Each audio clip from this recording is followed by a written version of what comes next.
it's DK. Welcome to the Wheel Print Podcast, brought to you by APM Medical Supplies. This podcast is created to uncover the inside game of adaptive athletes, their untold stories of what drives them and makes them tick.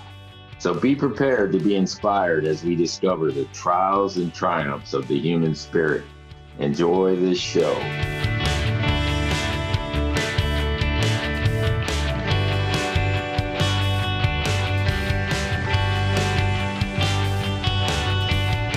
All right. I'm DK. I'm your host for the Wheel Print Podcast. Today, I'm so excited to have this guest on, Jeff Glasbrenner from Little Rock, Arkansas. He and I have been friends since the time he entered the sport. And I just want to introduce Jeff Glasbrenner and welcome him to the Wheel Print Podcast. Hey, Jeff. Hey, DK, thank you so much for having me. Super honored. Yeah, perfect. But the honor's all mine. And we'll just start with where it all happened. I think it's all got a pivotal place to capture exactly your path. Why don't you start with how you came to wheelchair ball, like through your injury to begin with? Yeah. So when I was 8 years old, I was helping my dad out on the farm, and I was at the wrong place at the wrong time. And he turned on the machine, and it kind of took my leg off like a pencil sharpener. And I just remember, that day just worrying about, never playing sports again, and worrying about, my life to be, as an 8-year-old, running and biking and swimming were my favorite things. And I just remember, going to the hospital and spending there 47 days, going through 13 different operations. And then when I left the hospital, the doctors told me I could never play sports whatsoever. They didn't want me hurting myself or anyone else. And so, they basically said to play life safe and that I'd be okay. But the real bad thing is that, I believed in whatever they told me. I needed to be safe and do whatever I could. And that wasn't until I went to school in Whitewater. I went there for the business program and discovered a lot more after that. So it was a great introduction for me for wheelchair basketball. It was that first week, my leg was hurting one day, and so I was taking it off, and I was hopping to the restroom, and all of a sudden this kid stops me in the hallway, and he's like, "Dude, you're missing your leg." I'm like, "Yeah, great, yeah." This guy must have been the valedictorian of his class, way to state the obvious, buddy.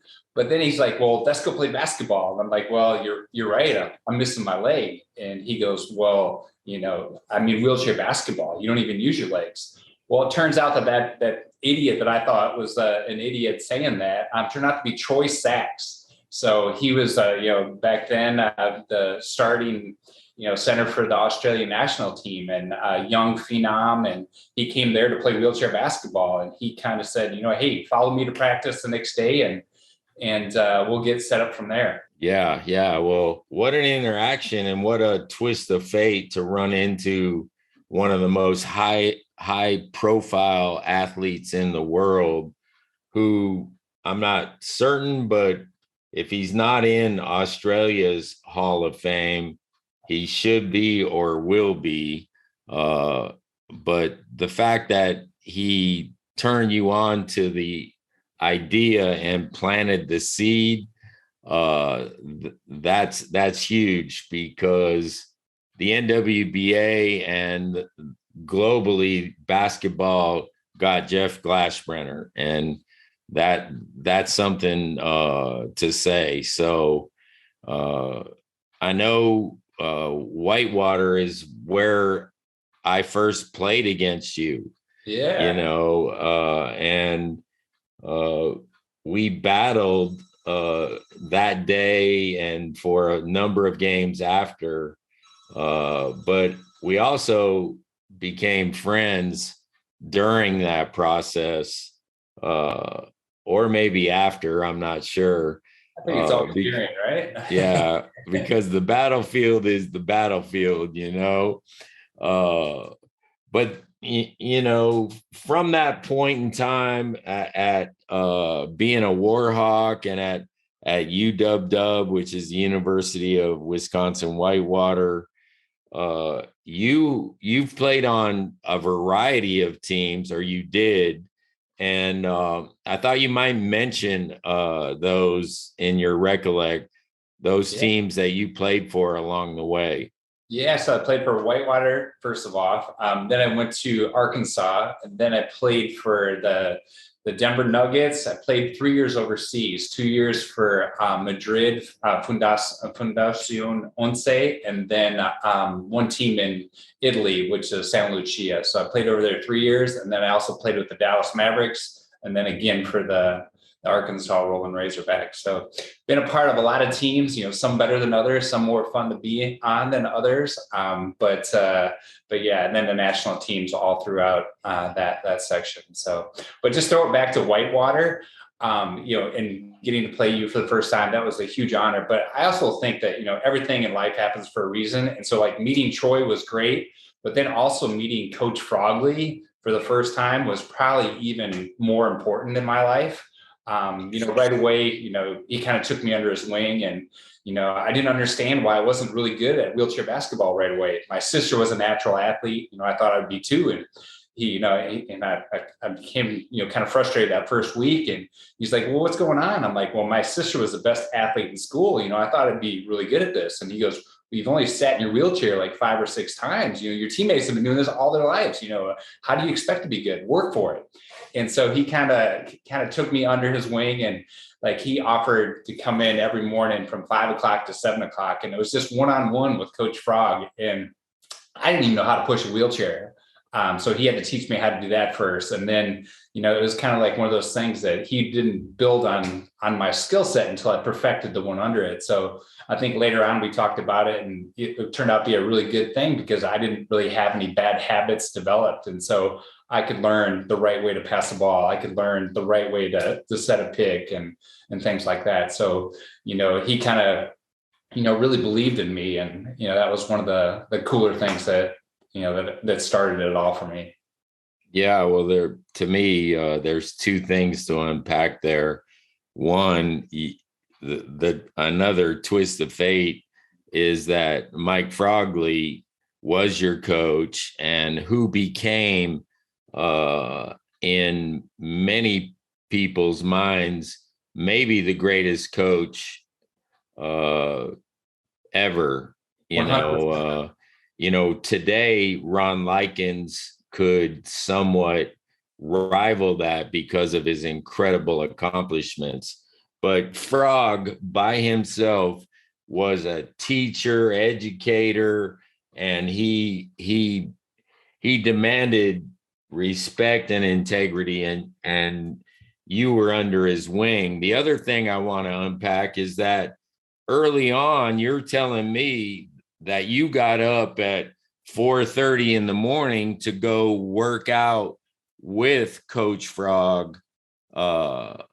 And that's a testimony in itself. But that's what it takes. I mean, I was already behind the 8 ball, so to speak. Everyone else had, been playing for years. I didn't understand how to play. And now all of a sudden this coach is giving me an opportunity to try to better myself. And so I was like, I'm running with this completely. Just growing up in the farm, I was, always had that strong work ethic. And that was a blessing as well, because, I got that great coaching with that strong work ethic, and, that belief in myself that I could do it, if I worked really hard. Well, cool. I want to talk a little bit, or at least make a statement, and then let you talk about some of your basketball accomplishments. So you've been involved in 3 Paralympic Games. You received a bronze medal in one of those 3. You have 2 world championships, and you have 4 national championships. Now, I want you to leave 2004 alone, because that's our next topic, but just speak to those accomplishments. And, we'll also get into your book, but after reading it, you were dead set on gold, and you had a bronze and some other. Yeah, no. And so that was for me. I didn't play wheelchair basketball for all the friends. I didn't play it to go see places. I was competitive. I wanted to win. And I wanted to work as hard as I could. And I wanted to surround myself with the same like-minded people to do that. And yeah, we fell short in 2000. I mean, we won in 1998. We won the World Championships in Sydney, Australia, and so it was really cool for me because first time getting to play with you. I actually got to room with you and Tim Kazee. So it was kind of cool to kind of room with the veterans, and I think they kind of paired the young guys with the guys that are more mature and more advanced, and so it was really cool to learn from you and just to kind of see what it's like to be a professional, to see what it's like to play at the highest level. And so for me, I was super young, made the team on my first time in 1997. And it was just a great experience. We had a really good team together. It was a good mix of veterans and the young kids, and we kind of made it work. And we won a gold medal. And then 2 years later, we went to Sydney, Australia for the 2000 games, and we had a great tournament, and we fell short. We had bronze medal, and so for me, that whole focus was always on gold. And so that's one of my things that I don't know if I regret, but it's one of the things that I feel like I missed out on. I wanted that gold medal, and I did everything I could to try to get it, but I fell short. Yeah, well, that's only from a elite competitor that would look at it that way, and I totally understand it and live it myself. But that bronze medal with the shot heard around the world by Paul Schulte, we were close. We were very close to a fourth place, no medal appearance.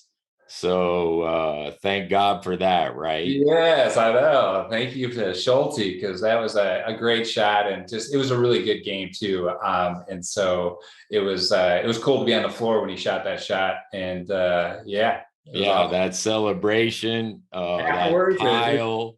That's why you played the game. I wish that gold medal was there instead of the bronze. Well, you would have thought it was. You would have thought it was the way we celebrated it. But anyway, I wanted everyone to know that part of your path. Now we're getting into something that just defies description, logic, history, and that's the 2004 National Wheelchair Basketball Tournament. And this is coming from me, and it's undisputed in my mind. It can't be argued, but it is the greatest single game performance in the history of our sport worldwide. And I'm going to say that one more time for our listeners. I really hope you're hearing this. What we're going to talk about is the single most greatest game performance in the history of our sport in the world. Okay. Yeah, no argument. But anyways, let's talk about that. You and the Denver Rolling Nuggets achieved a national championship. You were named the MVP, and I'm going to let you just kind of run with some of the other parts of that. Yeah. So for me, leading up into it, I trained and everything that I could. I unfortunately had a infection in my leg, and so I kind of was on antibiotics and kind of not feeling great going into the tournament. And normally I walk around on my leg. I had to bring my everyday chair, and it was just, I was like, man, this is at the worst time going into the national championships. And then we got there and we played our first game and we won it. I didn't play particularly well or anything like that. And it was kind of funny. Right before the championship game, we made it to the championship game, and right before it, Coach Eric Dow, he comes to me, he goes, today's my birthday. I'd really like it if we could win today. he always knows that I play as hard as I can, but if I have extra motivation, I'm going to try to turn it up a little bit even more.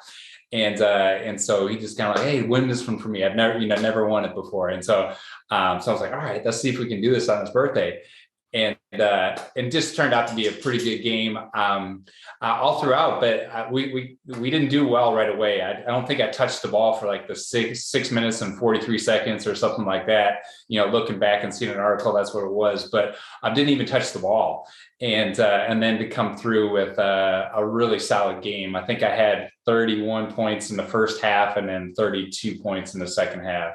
But it was just one of those games that, like you playing for as many years as you just have those days where, there's no wrong that you could do, no matter, whatever shot you got, you felt like you were going to make it. It was like that confidence. And it was just like being in that zone, just being totally dialed in. It just felt like nothing else was around me that could, hurt me or affect me or, stop me. And it was just the most incredible feeling. It just wasn't about that one day. It took me 10 years to work hard and go through all the motions and all the training to help that one day happen. But man, that was a pretty good day. Pretty good day, my man. I mean, let's get down to it. 63 points, 27 rebounds. Those are the two highlights that everybody may have latched onto, but I did because of our poor, and one assist to prove you were not a ball hog. Yes. But those are all-time NWBT records. Those two, not the one assist, Jeff, but nonetheless.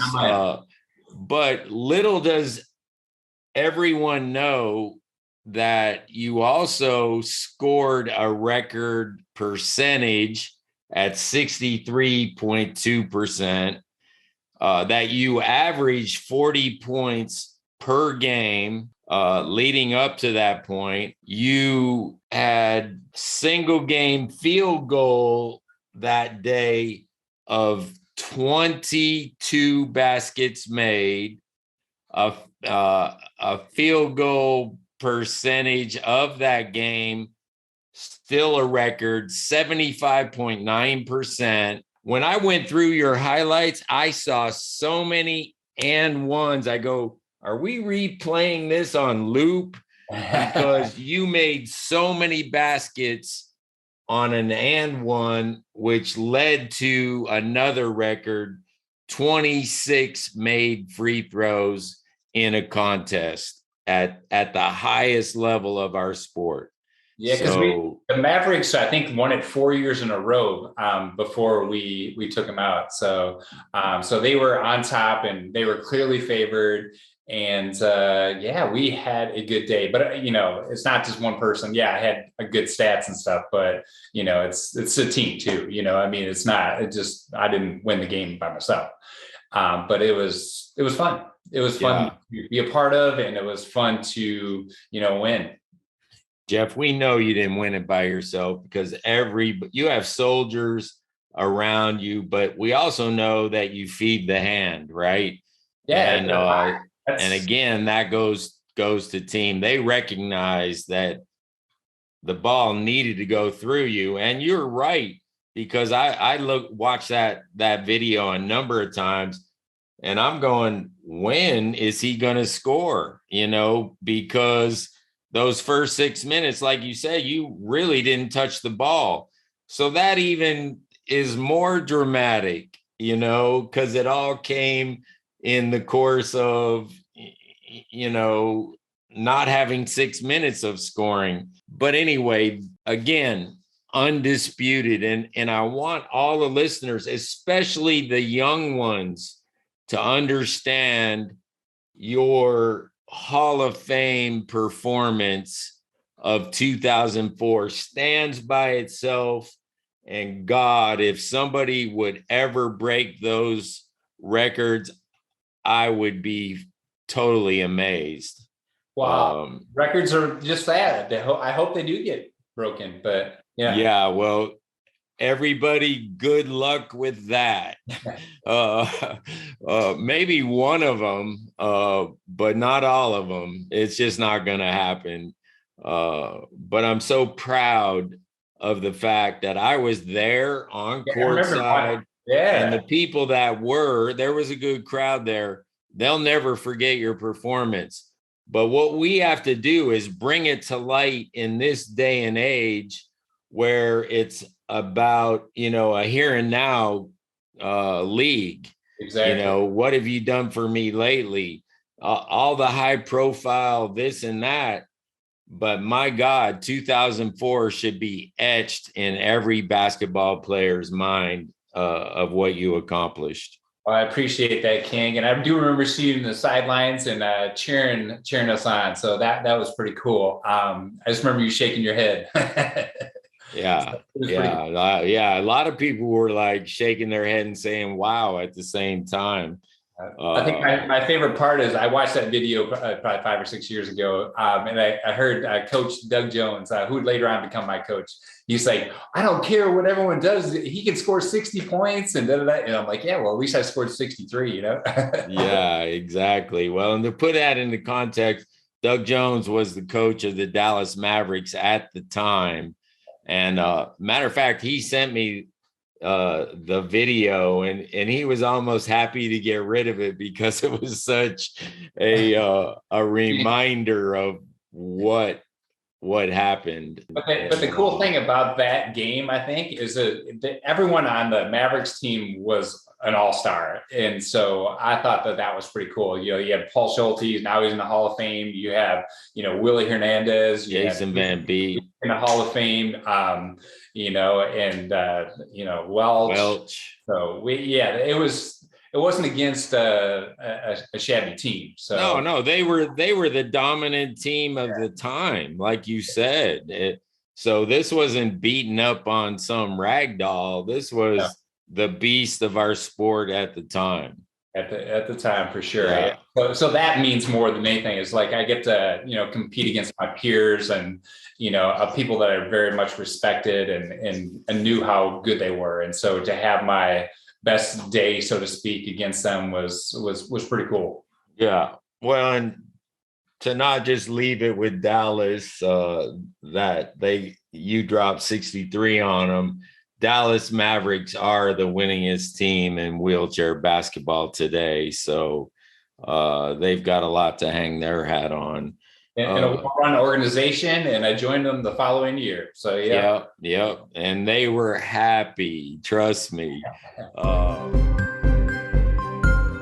I'd like to take a minute to tell you about a company that's important to me and my wheel print. APM Medical has chosen to sponsor the Wheel Print podcast and my DK3 events. This is who they are. They give back to our adaptive sports world. I encourage you to look at APM to provide you with your personal care supplies. It just makes sense to support those who support us. Email APM at info@apm-med.com. Mention the Wheel Print podcast to receive your next order, how you want it, and when you want it. APM Medical is a small company with a big heart. Now let's get back to our conversation with our guest. But look, you also have played professionally in Europe. Yeah. And why don't you talk to us and the listeners about that and how it happened and what you thought about being in Europe playing professionally? Yeah, it was really cool. I think, when did we go on our Africa trip? Was it 98 or? CRS, I can't remember. Yeah, I got you. But I think it was right around, right before the 2000 games, I think, or maybe right after. But I took a trip with David and we went to Africa. We went to 3 different countries there. And so for me, I went with him to, listen to him speak. And it was really cool just to be a part of that. I think you spoke for GNLD, a company, and that I also went along with him and we did a couple of wheelchair basketball clinics. And for me, that was like one of the coolest things I got to do for wheelchair basketball. I got to go there with you as someone that I completely respected and kind of idolized, so to speak, and then got to go do those wheelchair basketball clinics with you in a place that, was so impoverished. And so it was really so cool to be a part of that and get to see them experience wheelchair basketball at a higher level and to be a part of that. But that kind of spurred my, interest in seeing the world. You took me to these different places. And then after the 2000 games, I received an email from Madrid, Spain, and they said, "Hey, we'd like to invite you to come along and try out for our wheelchair basketball team." And so, I didn't speak any Spanish or know any of the language, and they gave me a plane ticket, and I went there and tried out with the team, and then they offered me a contract, and I got to play in Madrid for 2 years, and it was a really great experience because I got to travel. And I think a lot of times when we play wheelchair basketball nowadays, or I don't know if it's changed or not, but when we played in the Paralympics or the World Championships, we basically saw the gym and we saw the airport and we saw the hotel. And so by living, being over in Europe, I got to see a lot of different countries. I got to, experience the culture firsthand. But it was kind of hard too, because I didn't speak any Spanish and my teammates didn't speak any English. And so the only thing you had in common was basketball, It's like, and so, but you learned, the necessary words and how to pick and how to pass and all that with what they did. But for me, more than anything, you were a professional athlete. I trained full time. We practiced, 5 days a week. And so it's really kind of, like a professional sport. We'd play 1 or 2 times a week games, and, we'd have a big crowd, and it was really cool. Yeah. And to add another feather in your basketball cap, you won the Euro Cup. Yeah. With Spain, if I read it correctly. No, I actually with San Lucia in Rome.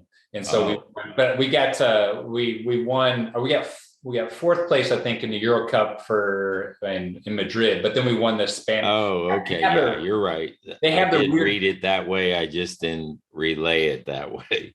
Yeah, it was Italy, and but yeah, that's huge. And then an MVP over there as well at the Euro Cup. So, wow. But in overseas they always have a cup, and they have the King's Cup and the Euro Cup, and so competed at the highest level over there and won at the highest level as well. Yeah, man, elite.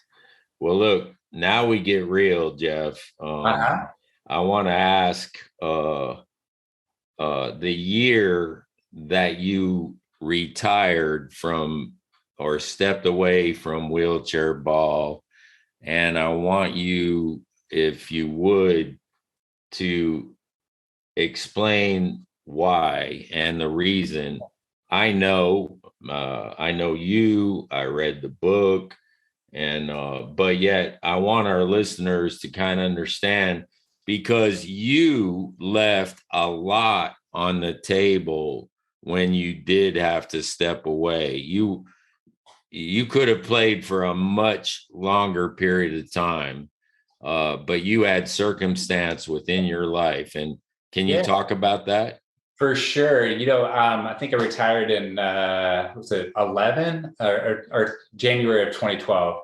I was still on the national team. We were getting ready for final cuts, and my daughter, I have a daughter, Grace, and she's 16 right now, but she was born with a genetic disorder. So she's very developmentally delayed, and she has lots of seizures every single day. So up to 150 seizures a day or even more on some days. And so it's pretty hands-on. And so she'll have anything from grand mal seizures, tonic seizures, hand jerk seizures. She'll have seizures where all of a sudden she just passes out and hits the ground. But it's really rare. There's only about 5 cases known. And so I just remember being at a training camp, and I don't remember exactly where, but it was the second to the last final cut. And I just remember receiving a phone call from my wife saying that she had to take Grace to the emergency room. And here I'm in trying out for the team and doing all that, doing traveling and being away from family. And at that moment, I knew that, I needed to be home with her and be, with my family. And that was more important. My goal playing wheelchair basketball was to win a gold medal at the Paralympics. And I had to give up that dream, but I gave up that dream to have a better dream, to be with my family. And so it was, as a competitor, it's always hard to give up on that because there's such a tight window that your body will hold up and stuff like that. But for me, it was just a no-brainer.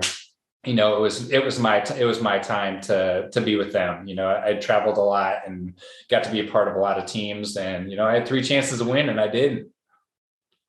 But like you say, I still had a lot left on the table. I still think I could play today. I'm in better shape today than I was when I retired from wheelchair basketball. I can guarantee that. We're going to get into that for sure. But, with every podcast with the wheel print, I really try to get into this something that really matters, that's beyond making baskets and getting rebounds, whatever, or championships. There's more to life to talk about, and your commitment to your daughter at that time, any father, parent could relate to it if it were to happen to them. Right. I want to talk a little bit about your family. Why don't we first start with your parents, Jeffrey and Sandy? Yeah. So there's my father passed away in 2010. And so he had cancer, lung cancer. He didn't smoke or any of that stuff, but he mixed chemicals and without the proper equipment. So we think that may have contributed to it. But my mom's still in Wisconsin, and so is the rest of my family. So they're still there, and visit them as frequently as I can, but not as much as I probably should. Yeah. All right. Say hey to your mom for me, and will do. But let's talk about Elizabeth at the time, Smiley, who I knew before you knew. You actually are the one that introduced me. Yeah, let's go there. Let's go there. Yeah. So at the time, you were in charge of Team Quickie. So Sunrise Medical, Team Quickie, and I was one of your athletes. And so you had this, you lived in Charlotte and still do now, but you were working with the Charlotte Institute of Rehab. And so you guys put together a 200-mile cycle to the sea. And all of a sudden I get this call or email from you saying, dude, I need you to come and do this race. We need some athletes there. And I'm like, buddy, I'm all about it, but I've never been in a hand crank bike. I've never, much less you're going to make me do 200 miles. And you go like, you got to do it. And I'm like, are you kidding me? He's like, yeah, you got to do it. It's part of the agreement. And I'm like, oh, okay. And so I had to show up there, and we get ready to do this 200-mile bike hand cycle ride. And all of a sudden it's raining in this parking lot, and it's a Walmart parking lot is where we're going to take off for our 200 miles. And my wife at the time, or now, she goes, all right, it's really dangerous here. The intersections are bad with all the rain. We're going to move everyone up 5 miles up the road, and we'll start there and start the ride there. And so I'm competitive, and, if I signed up for 200 miles. And so I said, hey, I signed up for 200 miles, not 195. She goes, all right, we'll let you go around in the parking lot for 5 miles. We'll load you up with the rest of the group, and we'll start then. And so she kind of put me in my place that day, and it's still every day since. But it was awesome, because she kind of hated me for the first few days. I'm trying to flirt and all that stuff, and And I remember, you're like, oh yeah, just she's really cool. She's really nice. I'm like, oh, I'm not seeing it, man. And then at the end, they had a big party. And then I got to talk to her, and we dated long distance when I lived overseas. So my team would pay for her to come in once a month, and we'd hang out and explore. And and we've been married 20 years now. So thank you. Well, I wasn't looking for the compliment, but it just shows you, Everything happens for a reason. how things are coinky dink and what can happen, and I know that you're truly happy that I did ask, and you were like, yeah, I think oh my God, but in the end, let's be real, you came out on top, and you completed I don't know if you did the extra 5 miles. I would have told you to do the extra 5 when we got there after you were tired, and see if you felt the same. But anyways, I love that part, and I know you mentioned it in your book. And how about talking about Gavin just for a brief moment? So Gavin is 14. So in Arkansas, you can drive at 14 with a parent. And so he's got his permit. So learning how to drive and learning patience with that. But he's got his first track meet tonight. So I'm super excited to be there in the stands, cheering him on. And so, yeah, he likes to do all the adventure stuff, and, kind of looks exactly like me. So I'm sorry about that. But just a great guy. So he's a great young human. Yeah, well, he's got a great example as a father. All right, so there came a time where you decided, also probably either after you got married or even prior to, that you were going to embark on speaking and extreme sports. All right, so you and for our listeners, if I got my facts straight, have done 25 full Ironman distance races. 25. That's quite a few. Explain. Yeah, so it's a 2.4-mile swim, 112-mile bike ride, and then a marathon 26.2-mile run. But I remember when I first lost my leg, I was told I couldn't run or couldn't do that stuff. And then I saw the Ironman on TV, and I just fell in love with it. I was actually training for the Ironman World Championships when we were in Beijing in 2008. So I brought my bike over there and was training for the Ironman a week after the Paralympics, or actually 2 weeks after the Paralympics. So, so I love finding my limits or trying to push those limits, and it can be done in different things. I didn't know how to play wheelchair basketball. I tried to get to the best I could. I didn't know how to run, bike, or swim, and now I can do that pretty well. Yeah, you do. You do anything you try really well. So there came a time that you moved from like the Ironman style or version of things to even more extreme, in that I'll let everyone know that you have climbed the 7 summits in 7 different countries, the tallest peaks, including Mount Everest. And there's a Grand Slam thing in the picture. So talk to us about that whole thing and the training involved for it. Great question. Yeah, so we actually had to move out to Colorado for treatment for Grace's seizure disorder. So we moved out there, and we were invited to climb at this disabled climbing clinic. And so we went and climbed, and for 2 hours, Grace never had a seizure. You see, when her brain is engaged in something new, she won't have as many seizures. But the more she becomes familiar with it, then all of a sudden she'll have more seizures and stuff. But we were climbing, and the leader said, "Hey, we've been training all year to climb the Grand Tetons, a pretty technical climb at 14,000 feet. They've been climbing all year, but the week before that, they had a teammate fall and break his leg. So they had a spot available to go climb."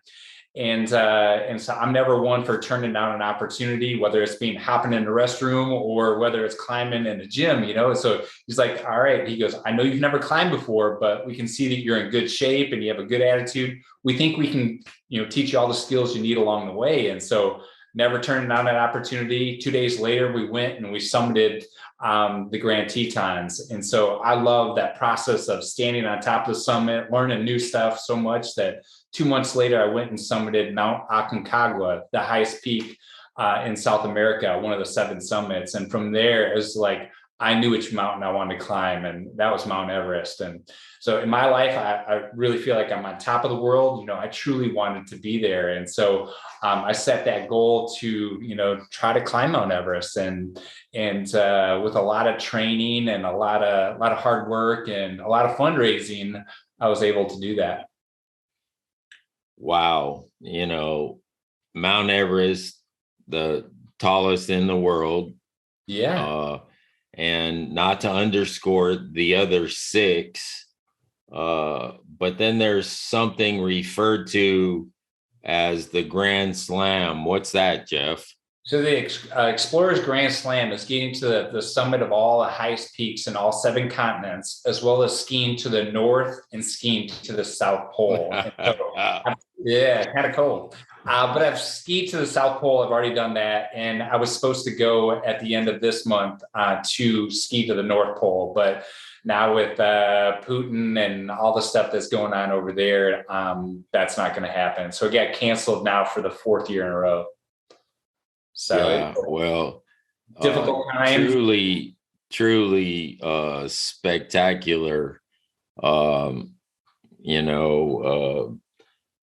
And I think when you had mentioned that you're in better shape now than you were 15, 20 years ago, 100%. Everyone knows why, Yeah, I still wake up at 4:30 in the morning and I still work out, 4 to 5 hours a day. But I wake up every morning. I love it. Just like playing wheelchair basketball, I wanted to be at the highest level. I wanted to compete at the highest level. I just didn't want to just be a part of the team. I wanted to be a big part of the team.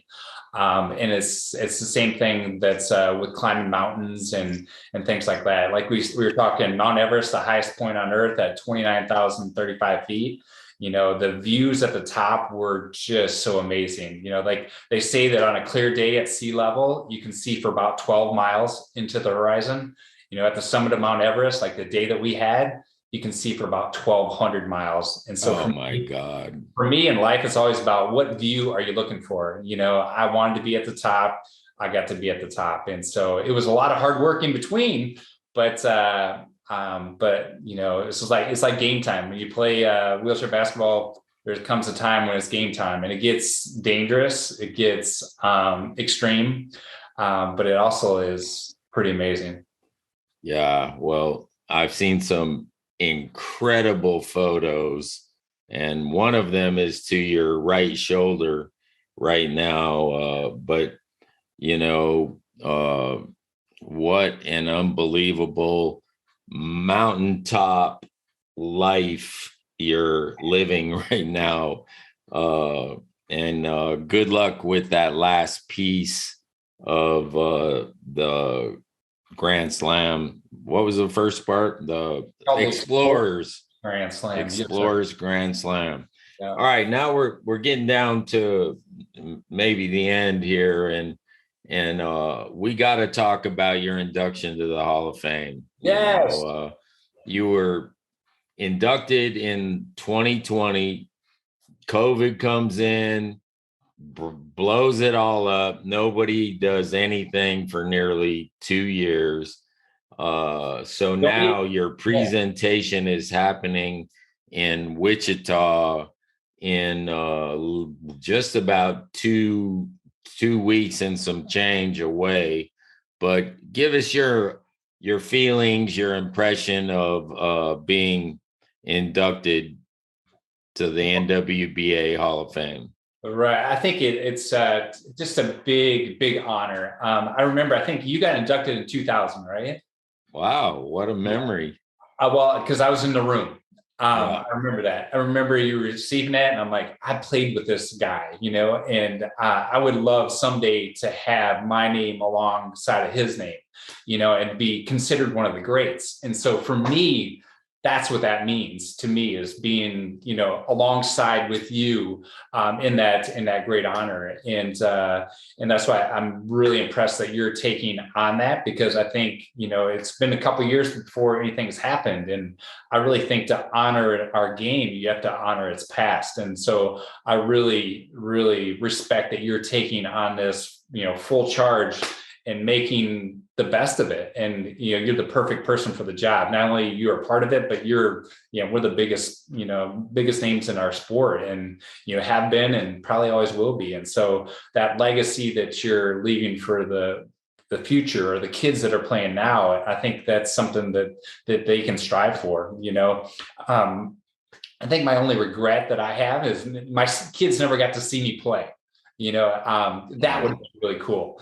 But I know your kiddos got to see you play. I remember Juice being there all the time at the games, and so that was pretty cool. That's the only thing that, by retiring early, I didn't get to have them come see me play. But maybe I'll steal that CD from you, and then Gavin can watch me play that game.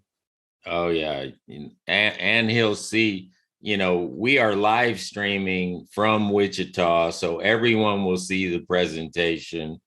Your particular piece will just be amazing, and you'll get that. So I really want the listeners, players, youth to hear what Jeff said. The importance of knowing our past and celebrating it, being engaged with it and not disconnected from it. That's just going to have to change. It's the paradigm shift for the future of the NWBA's Hall of Fame. And this coming out party in Wichita, you will get a taste for what the Hall of Fame's all about. Jeff, in closing, do you have any parting words or? Yeah, one of the cool things I loved about wheelchair basketball is, like, I got to be a part of, like, a new age, like the tilts that we're doing now. We never talked about that, but I think it's really cool because I get to help, bring that tilt into are you still tilting now in the game? I don't know. I haven't seen. Oh yeah. Yeah. And so it was really cool. Like Troy, Sachs, myself, and a bunch of the whitewater guys. We were kind of one of the first people to do the tilting. And I remember there was a stage in my playing that I couldn't take a shot without tilting, whether it was a layup, it was that programmed in my head. And so I think that's one of the legacy things that I think that I also helped really contribute to the game of wheelchair basketball, the tilt and that spacing and, how it was used. And so I like to think of myself as the OG in the tilt department. So, but it was really cool. But I really respect everything that you're doing, and you're just a huge role model to, not only myself when I was younger, but still today. And so I think that it's great that you're giving back not only to the Hall of Fame, but you're also doing podcasts like this, so people will remember of the players of the past, or want to be that way in the future. So I commend you for that. Yeah, thank you, Jeff. And bringing up tilting, what a critical juncture that added to the elite level of play to our sport. And bro, you could on one wheel do a 360 without thinking of it, or two wheels, I should say, not four. And you could take your wheel off and do a 360. You could put a ball underneath one wheel, your back wheel, and rotate around. Dude, you did some freaky stuff with tilting, and it was all about you stand alone in a lot of regard, Jeff. And I'm really proud to have you on the podcast. And I look forward to your induction in Wichita. So, on behalf of the Wheel Print Podcast, I want to thank all of the people that took the time to listen. Please share this podcast And as we close, be a good human being and do the right thing. Thank you very much, Jeff Glasbrenner. Thank you. I hope you enjoyed today's show on the Wheelprint Podcast. I invite you to check out our other episodes on Apple Podcasts, Spotify, or on our website at DaveKileyDK3.com. Special thanks to Dromos Agency for producing this podcast, our lead sponsor, APM Medical, for their support, and Performax Wheelchairs, a sweet ride.